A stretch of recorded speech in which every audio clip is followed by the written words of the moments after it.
আজকে আমরা সকলে এই জায়গায় উপস্থিত হয়েছিলাম ইরানের প্রতি সংহতি জানাতে। যখন দীর্ঘদিন ধরে ইসরায়েল ফিলিস্তিনের উপর নির্যাতন করে আসছিল, যখন ফিলিস্তিনের মানুষ একেবারে জুলুম সহ্য করতে করতে হতাশা এবং কষ্টে দিন পার করতে পারছিল না, সেই সময় আল্লাহর শক্তি হয়ে ইরান পদক্ষেপ নিয়েছে।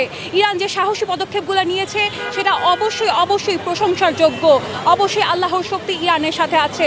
এবং আমি আমেরিকা এবং ফিলিস্তিনের যে দুশ্মনরা আছে, ফিলিস্তিনের যে শত্রুরা আছে, সেই সকল ইসরায়েলিদের উদ্দেশ্যে এটা বলতে চাই, তোমরা কোন ইরানিদের বিরুদ্ধে অবস্থান নিয়েছো?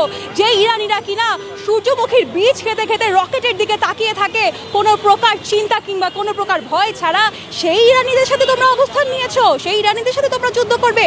তোমরা কি ইরানের বিপ্লবগুলো ভুলে গিয়েছো? আমাদের নেতা, আমাদের লিডার খামেনাই, সৈয়দ আলী খামেনাই, ইমাম হুসেন আলাইহিস সালামের আদর্শে শিক্ষিত এবং ইনশাআল্লাহ সেই আদর্শ দিয়ে অবশ্যই ফিলিস্তিনের এই বিজয়কে তিনি নিশ্চিত করবেন। এবার 18 বছরের এক তরুণী ঢাকার রাজপথের এক আন্দোলনে ইরানের পক্ষ নিয়ে সাহসী বক্তব্য রাখেন ওই 18 বছরের তরুণী। তিনি তার বক্তব্যের মাঝে ইরানের পক্ষ নিয়ে তিনি উল্লেখ করে কিছু কথা বলেন। তিনি বলেন, যখন ফিলিস্তিনের নিরীহ জনগণকে ইসরায়েলি বাহিনী নির্মমভাবে হত্যা করছিল, যখন মসজিদে নামাজরত মানুষদের উপর বরাবর হামলা চালানো হচ্ছিল, যখন গাজার নিষ্পাপ শিশুদের শহীদ করা হচ্ছিল, তখন সারা বিশ্বের মুসলিম নেতারা চুপ ছিল। শুধু একটাই দেশ ছিল, সাহসী ইরান। তারা দাঁড়িয়েছিল ফিলিস্তিনের পক্ষে। আজও তারা অটল।